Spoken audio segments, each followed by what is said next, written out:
remotely? I will, Mayor. Section 610.015 of the Missouri Sunshine Law provides that members of the City Council are not physically present in council chambers can participate and vote on all matters when an emergency exists and the nature of the emergency is stated in the minutes. So I'd simply ask that the minutes reflect that we are still within the confines of the pandemic as far as social distancing and things of that nature.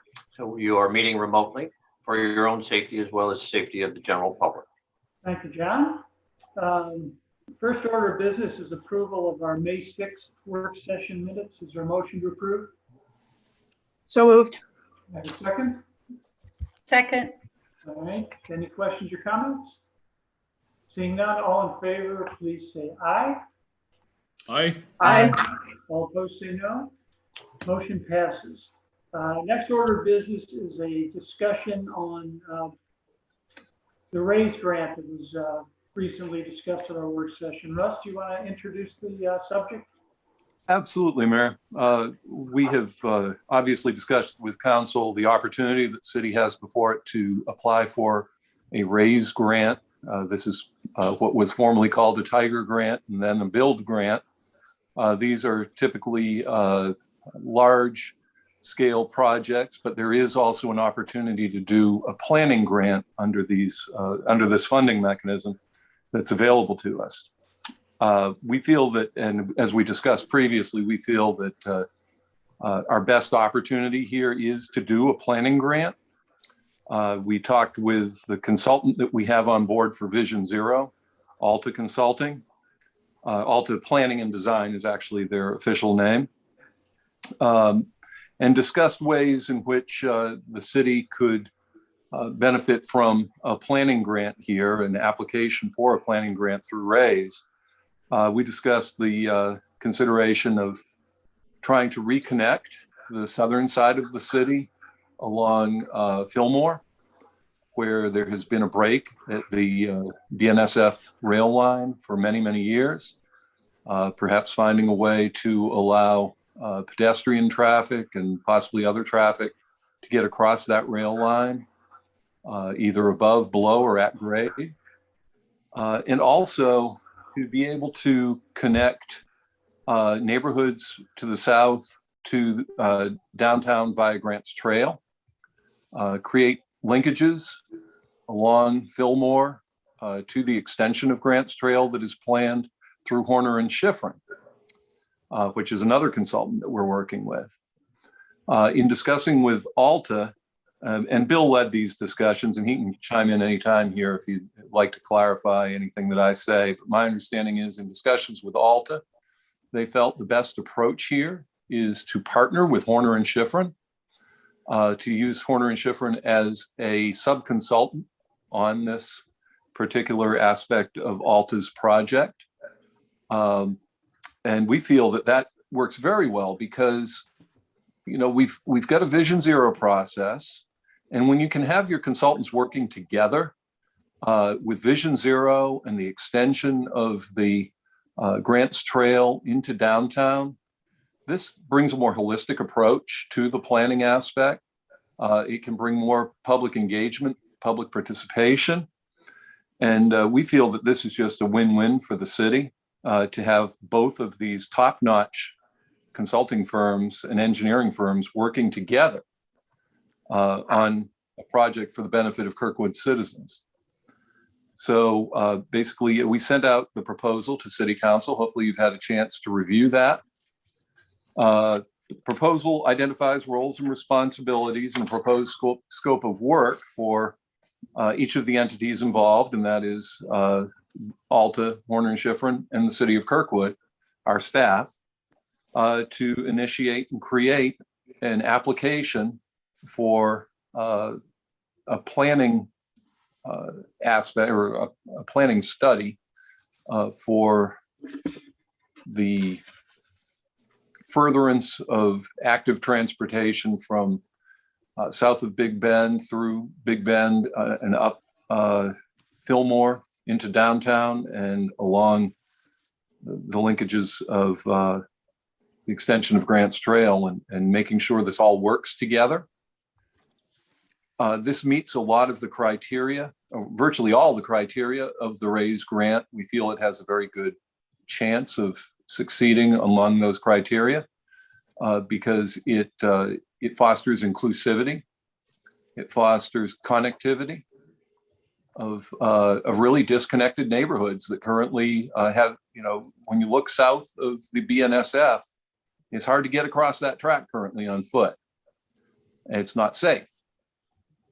There is no controlling aspect. You got to kind of take your chances cutting across the tracks and so forth. So we feel that this meets a number of the criteria that are outlined.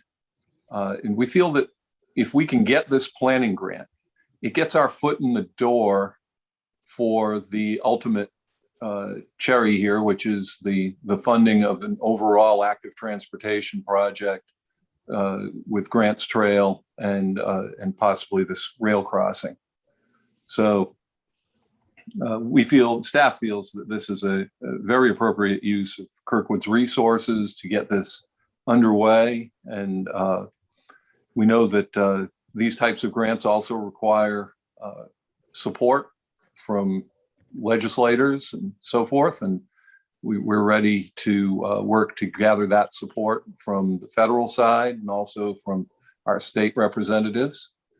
But certainly Ann Wagner, Roy Blunt, and Josh Hawley would be very helpful in putting their weight behind this particular application for a planning grant, and we'll work to secure that.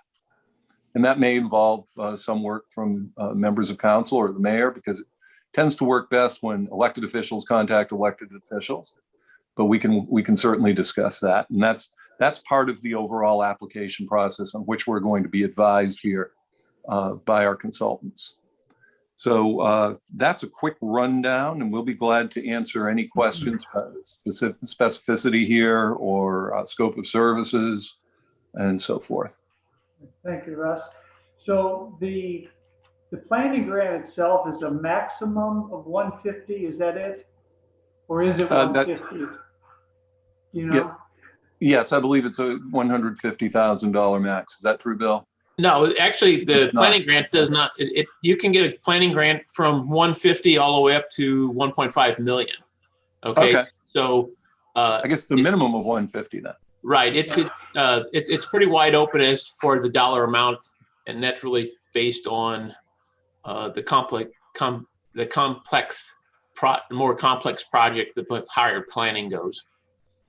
Okay. Thank you. Okay.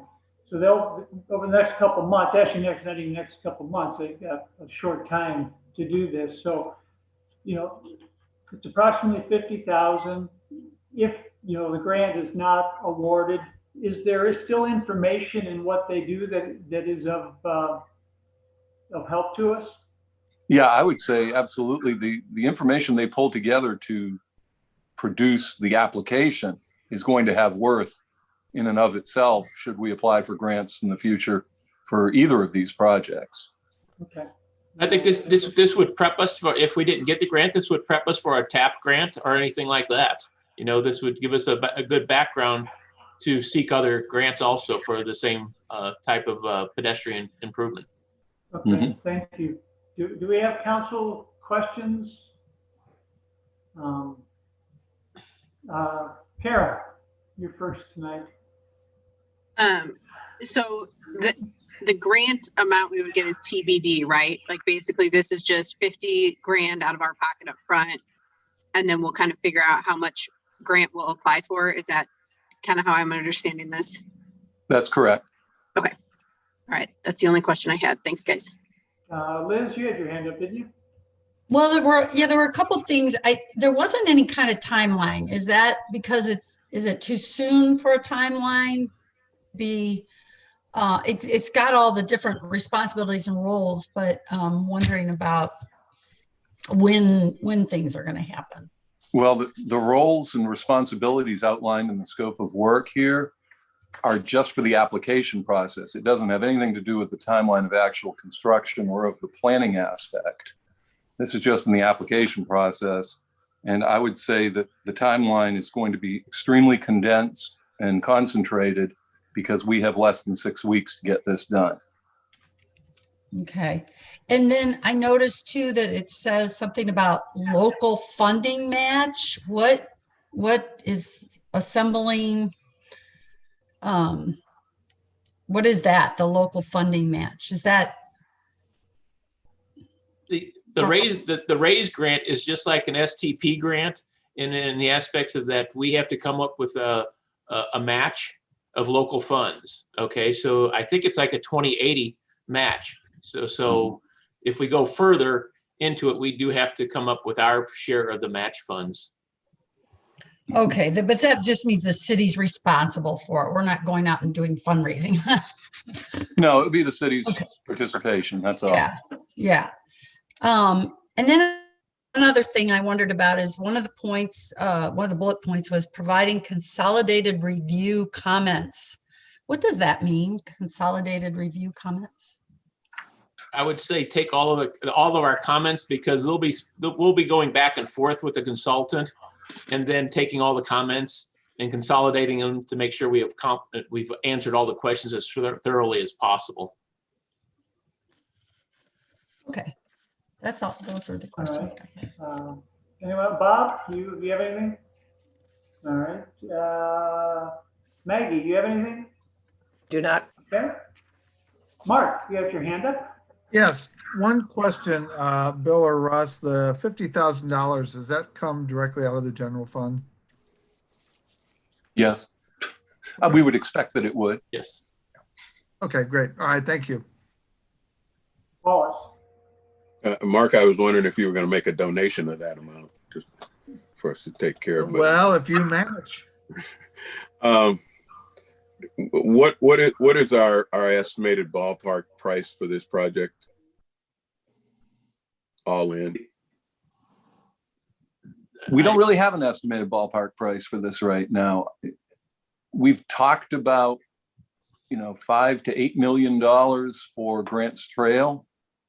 We believe that the crossing of BNSF and some linkage to Grants Trail from that crossing could be in the range of 3-4 million. So you're talking 9 to 12 million, maybe ballpark. If you're tying all this together. No, I was thinking about just this specific piece of it. If we're going to pay for the planning on this, I would assume that this little segment is what we were looking to actually get underway.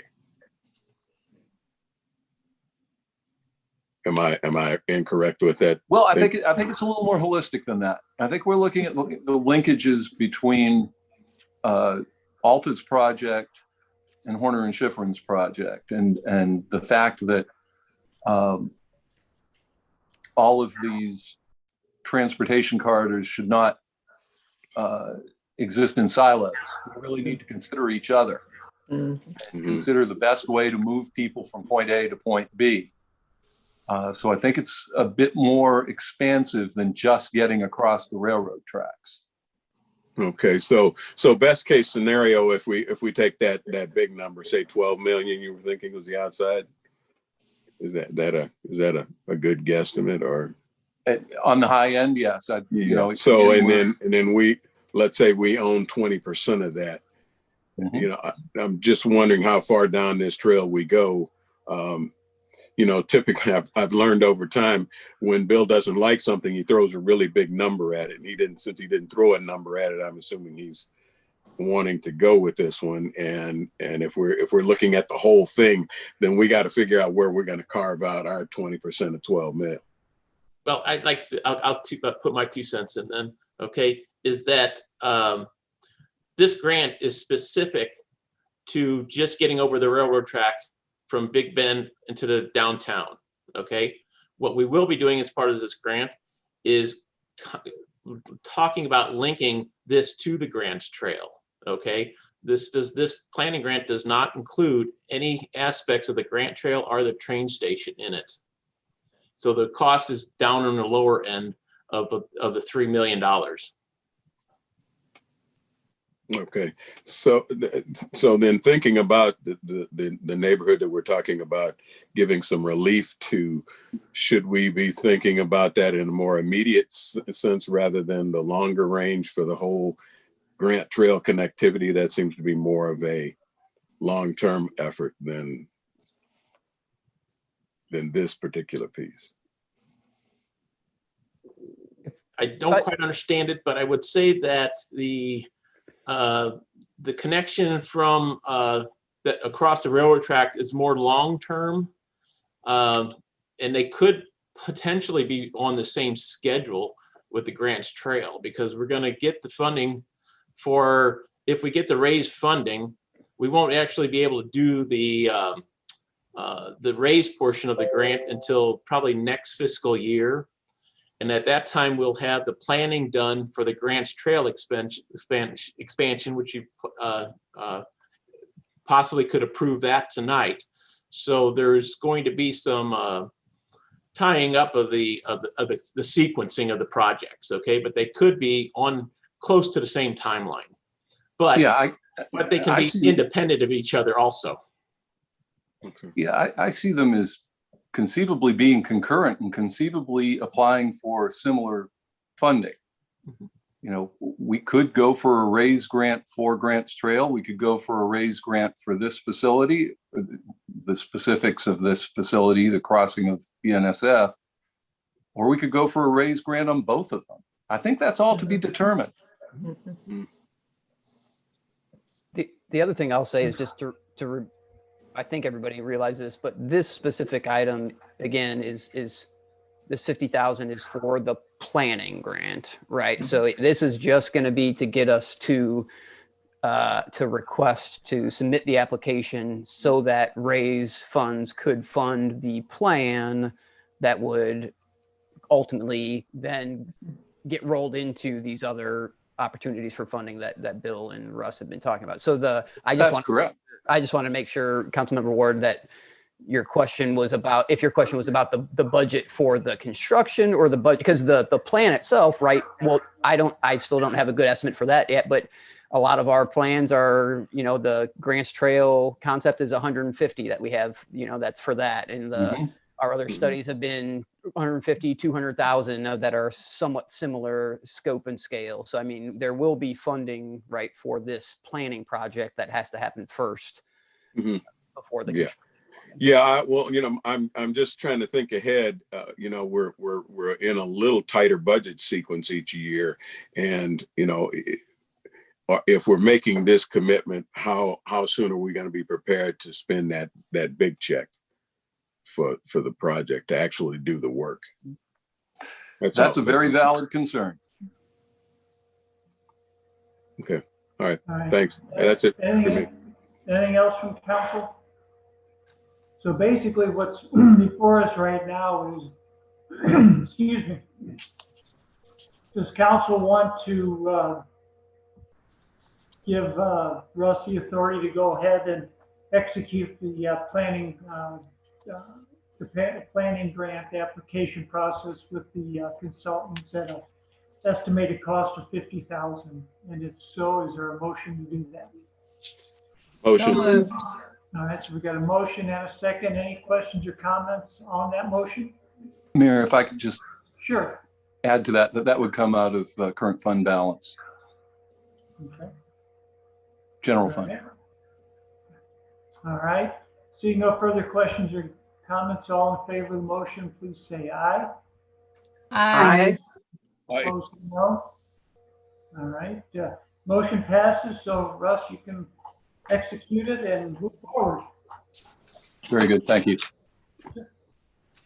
All right. Next item is regarding the planning meeting. As everyone knows, we got a planning meeting that's coming up this summer, and Russ sent out some of the items that staff has talked about wanting to address from their perspective, and this is an opportunity for council to, not the only opportunity, but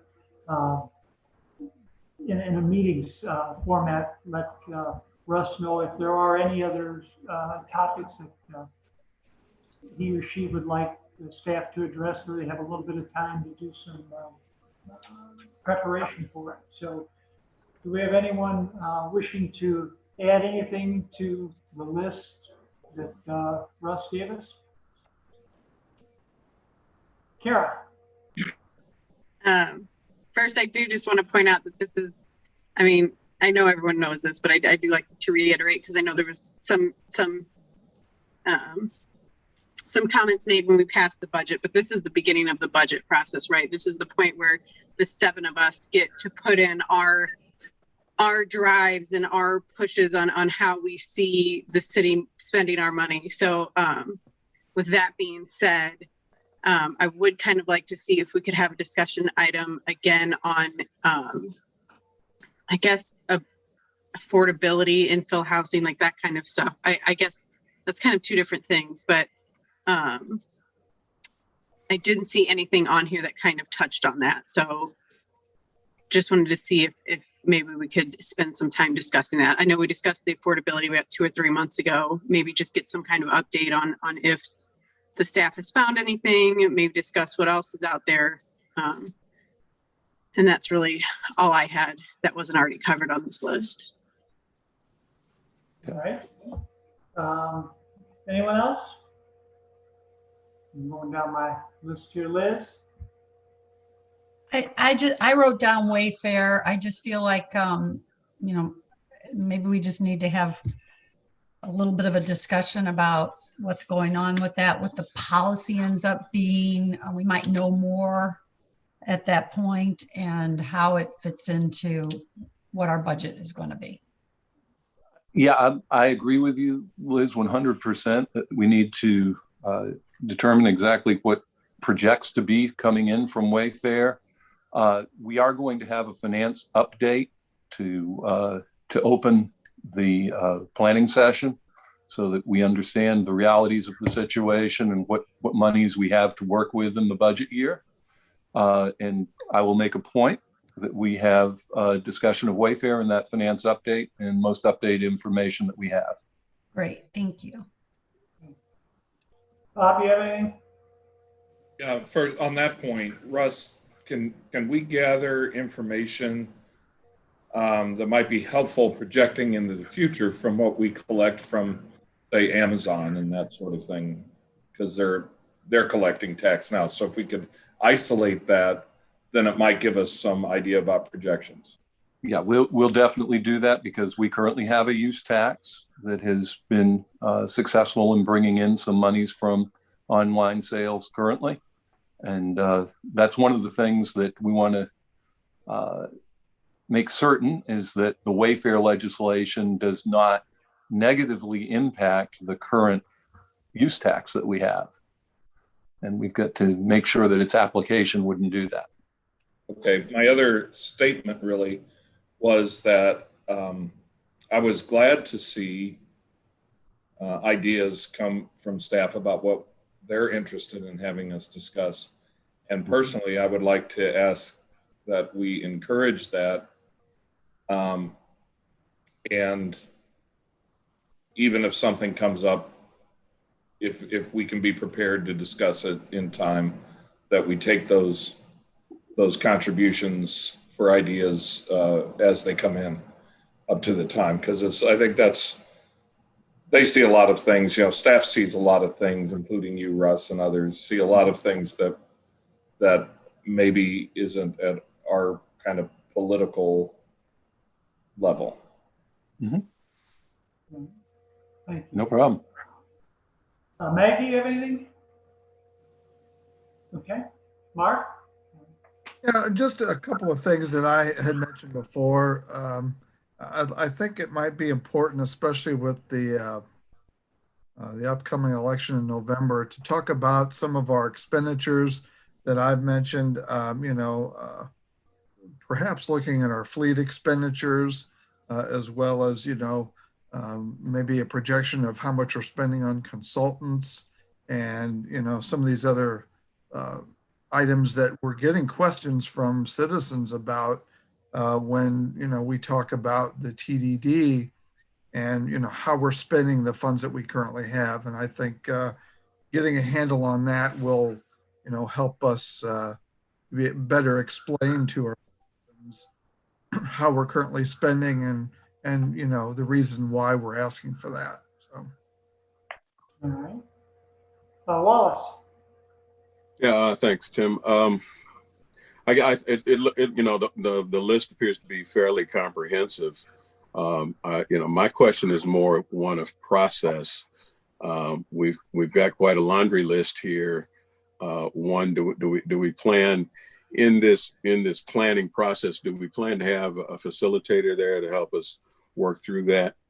And once that's done, I'm just wondering, from a council standpoint, are we looking to develop this into a full-blown strategic plan, or are we looking to just kind of snapshot this listing year after year after year? I just like to know where we intend to go. Okay, so we have two parts. Go ahead, Russ. Yeah, Mr. Ward, every 5 years we work to update our strategic plan. And this is one of those years. It was actually going to be last year, but we weren't able to do it because of the COVID situation. And we had a sort of a mini meeting to handle the impact issues of the time. This meeting is a full 2-day session, with the first day primarily devoted to strategic planning that you mentioned, specifically identifying the goals and strategies within specific departments and with specific actions to build out and to fulfill the next strategic plan for 5 years. So it is absolutely, and we will use a facilitator for that. We have Beth Quindry, who is a Kirkwood resident, works with Shockey Consulting. They have very strong background in facilitation along these lines. They're also working on some other projects with us. So they have good familiarity with exactly what we're doing in Kirkwood. And I think that they can lead council and staff to a positive conclusion of this meeting. We also expect to have a pre-planning session meeting with our facilitator, so they can put together some of the immediate thoughts on strengths, weaknesses, opportunities, and threats within the city. So we don't take the time at that particular meeting just going over those. So they're able to process that before we get together for the real strategic planning discussion. So that has been all considered. The second day will be largely devoted to the items you have before you, policy items that council is concerned or would like to discuss going forward for budgetary consideration. Okay. Well, thanks, Russ. That was a good overview. That having been said, and I've mentioned this once before, then if we're going down that road, one of the things that we've not done, what I typically see in especially in municipal organizations, is strategic plans that are almost always focused on capital issues, stuff.